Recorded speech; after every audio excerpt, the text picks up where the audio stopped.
Hello everyone, welcome back to insta classes.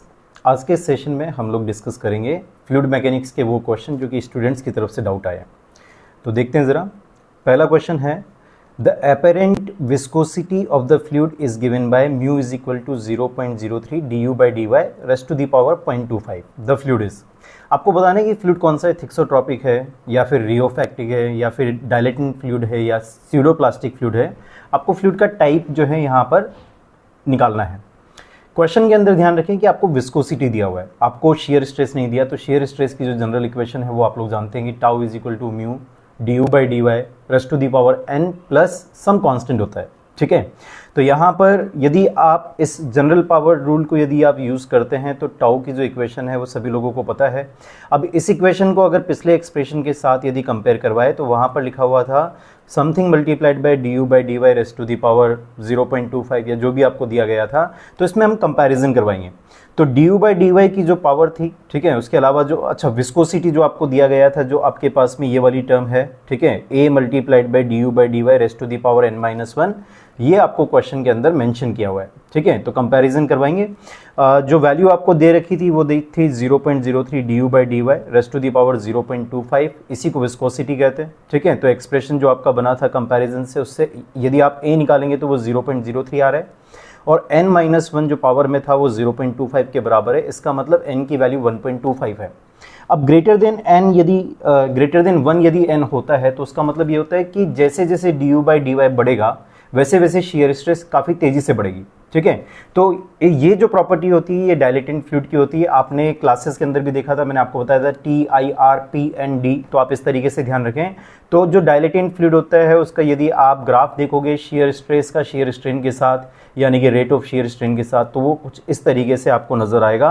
तो ये concave होता है अपवर्ड साइड से यदि आप देखें तो। ठीक है, तो इस क्वेश्चन का जो आंसर है n ग्रेटर देन 1 आ रहा है, इसका मतलब ये डायलेटेंट फ्लूइड है। ठीक है, आगे चलते हैं, नेक्स्ट क्वेश्चन देखते हैं। The gap between the horizontal shaft and the concentric sleeve is filled with viscous oil. The sleeve moves with a constant velocity of 2 meter per second when the force of 1350 Newton is applied parallel to the axis of the shaft. ठीक है, यहाँ पर basically जो shaft है, ठीक है, circular shaft है और उसके आसपास यहाँ पर स्लीव होगी और स्लीव और शाफ्ट के बीच में जो गैप होगा, इस गैप के बीच में ऑयल को जो है फिल किया जाता है। तो जब ये शाफ्ट जो है ये घूमती है तो स्लीव और शाफ्ट के बीच में रिलेटिव मोशन होता है, जिसकी वजह से शेयर स्ट्रेसेस वगैरह लगती है। आप फिर से इक्वेशन वही लगाओगे, न्यूटोनियन फ्लूइड की equation, tau is equal to mu du/dy। अब इस इक्वेशन के अंदर आपको जो बोला गया है, it was required to move the sleeve with a velocity of 1.9 metre per second. What should have been the force? Newton में आपको फोर्स बताना है। The temperature is assumed to be constant throughout. तो टेम्परेचर कांस्टेंट, इसका मतलब viscosity constant है। Equation आप Newtonian equation use करेंगे। अब इस इक्वेशन के अंदर सिर्फ फोर्स आपका चेंज हो रहा है और वेलोसिटी चेंज हो रही है। आपने इक्वेशन लगाई है, force is equal to area जो कि कॉन्टेक्ट एरिया है, शाफ्ट और स्लीव के बीच में जो कॉन्टेक्ट एरिया है वो πd मल्टीप्लाइड बाय एल होगा। ठीक है, ये कॉन्टेक्ट एरिया होगा मल्टीप्लाइड बाय म्यू du/dy, आपने इक्वेशन को लगाया। ठीक है, तो म्यू du/dy ये इक्वेशन आपने यहाँ पर पुट की और रिजल्ट आपको आ रहा है। t जो है यहाँ पर इन दोनों के बीच का गैप है ना। du/dy में जो dy आप लिखते हो उन दो पॉइंट्स के बीच में जिसमें आपने वेलोसिटी का डिफरेंस लिया है, उन दो पॉइंट्स के बीच में गैप को रिप्रेजेंट करता है। ठीक है, तो यहाँ पर यदि आप इन चीज़ों को देखें तो इसमें f और v को छोड़ करके बाकी सारी चीज़ें चेंज नहीं हुई है, यानी कि कॉन्स्टेंट है।